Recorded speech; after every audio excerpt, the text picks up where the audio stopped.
তার বাবাকে বলে দেবে এই ভয়ে চিৎকার শুরু করে, তখন তার মুখ চেপে ধরে। এক পর্যায়ে তার হাতে রক্ষিত তার কাছে থাকা চাকু দিয়ে তার গলাতে পোঁচ দেয়। আপনারা ইতিমধ্যে জানেন, গত 1-3-2026 তারিখে বেলা আনুমানিক 1:30টার দিকে সীতাকুণ্ড পাহাড়ের রাস্তা নির্মাণ শ্রমিকের একটি ফোন পেয়ে সীতাকুণ্ড থানা পুলিশ দ্রুত ঘটনাস্থলে যায় এবং সেখানে যে দেখে আনুমানিক 7 বছরের একটি মেয়ে আংশিক গলা কাটা অবস্থায় ওখানকার কয়েকজন নির্মাণ শ্রমিক তাকে উদ্ধার করেছে এবং সেখান থেকে থানা পুলিশ অতি দ্রুত সীতাকুণ্ড হাসপাতালে ভর্তি করে এবং পরবর্তীতে উন্নত চিকিৎসার জন্য চট্টগ্রাম মেডিকেলে তাকে ভর্তি করা হয়। এবং অত্যন্ত দুঃখের বিষয়, আজ সকালে ভিকটিম শিশু মেয়েটি ভোর আনুমানিক 5টার দিকে মারা যায়।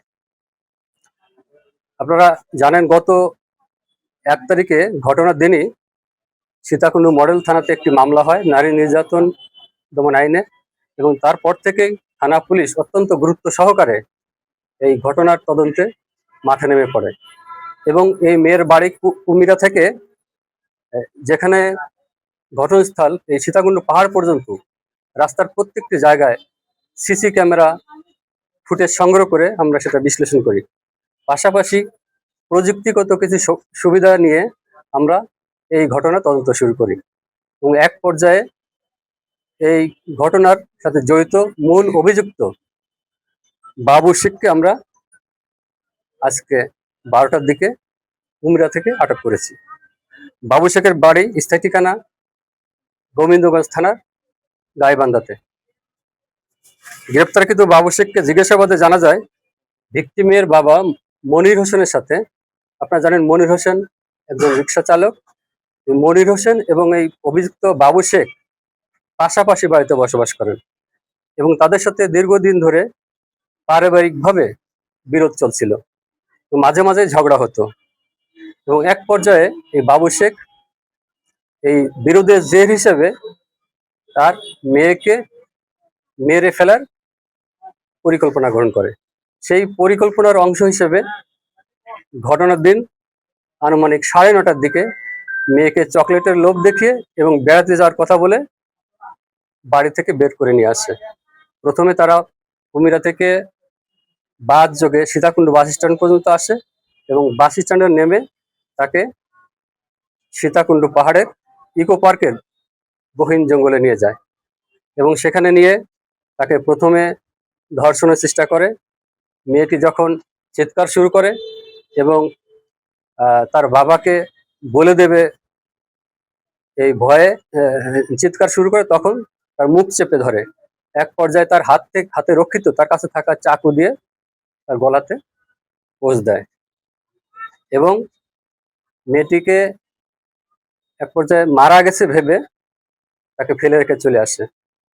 পরবর্তী সময়ে মেয়েটি কোনোভাবে সারভাইভ করে আস্তে আস্তে পাহাড়ের নিচু ঢাল থেকে উপরে উঠে চলে আসে।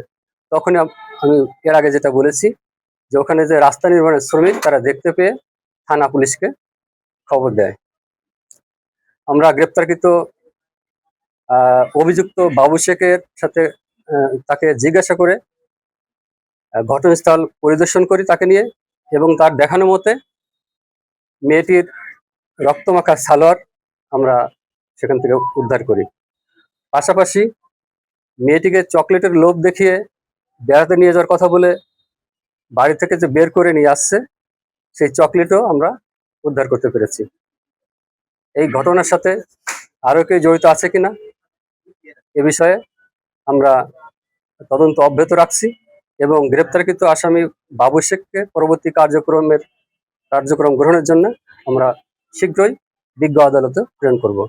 ধন্যবাদ। শুধুমাত্র পারিবারিক বিরোধের জের ধরেই এবং জানালো আসলে কি কারণে মানে মেয়েরে হত্যা করার মতো পরিকল্পনা?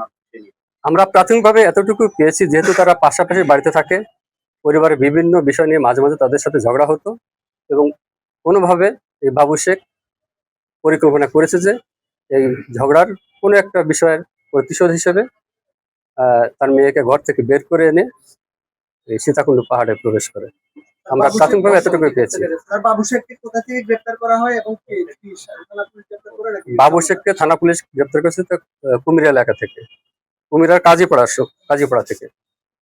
আর ধর্ষণের বিষয়ে আমরা প্রাথমিকভাবে আমরা এ বিষয়ে ফরেন্সিক রিপোর্ট পাওয়া গেলে বাবু শেখকে জিজ্ঞাসাবাদ করে জানা গেছে সে চেষ্টা করেছিল, বাট আমরা ফরেন্সিক রিপোর্টের অপেক্ষা আছি। ফরেন্সিক রিপোর্ট পাওয়া গেলে আসলে প্রকৃতভাবে জানা যাবে তাকে ধর্ষণ করা হয়েছে কিনা। এই ঘটনায় বাবু শেখ ছাড়া কাউকে কি গ্রেফতার করা হয়েছে? না, আপাতত আমরা মূল অভিযুক্ত বাবু শেখকেই গ্রেপ্তার করেছি। যদি এর সাথে আরো কেউ জড়িত থাকে আমরা প্রাথমিকভাবে তদন্ত করছি, আমরা পরবর্তীতে তাকেও গ্রেপ্তার করতে পারবো। বাবু শেখের তো নিশ্চয় পরিবার আছে, এই পরিবারের সদস্যরাও কি জানতো কিনা সেরকম কি পরিকল্পনা করছে? আমরা এখনো বাবু শেখের সাথে বাবু শেখের যে পরিকল্পনার সাথে আরো কেউ জড়িত আছে কিনা আমরা এখনো আমাদের তদন্তে আসে নাই। ভবিষ্যতে যদি আমরা পাই তাদের বিরুদ্ধেও আইনগত ব্যবস্থা নেব। ধন্যবাদ সবাইকে। পরিবারের দাবি মেয়ের বাবা এখন মানে কোথায় আছে তারা জানে না, শুধু থানা পুলিশ কিছু জানে না। না, যেহেতু আমরা ঘটনাটা গত 1 তারিখে ঘটেছে এবং আজ ভোরে মারা গেছে, এবং মামলা তদন্তর সাথে আমরা তার বাবার সাথেও আমরা কথা বলেছি, তার বাবার সাথেও কথা বলেছি, এবং পরবর্তীতে আমরা যদি মনে করি যে এই ঘটনার সাথে আরো কেউ জড়িত আছে তাদের বিষয়ে আমরা আইনগত ব্যবস্থা নেব। আপাতত এই ঘটনার সাথে বাবু শেখই একাই জড়িত বলে আমরা প্রাথমিকভাবে পেয়েছি। ধন্যবাদ।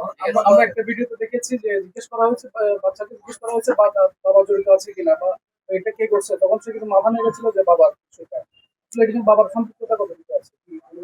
না, আমরা প্রাথমিকভাবে শুধু বাবু শেখকে আমি পেয়েছি, এরপরে যদি জড়িত থাকে, এরপরে যদি আমরা কাউকে পাই অবশ্যই আমরা আইনগত ব্যবস্থা নিব। মেয়ের বাবা কি পুলিশ হেফাজতে রাখা হয়েছে? না, তাকে আমরা মামলা তদন্তের সাথে তাকে আমরা বিভিন্ন বিষয়ে তার কাছে আমরা জানতে চেয়েছি, বাট মূল অভিযুক্ত বাবু শেখ।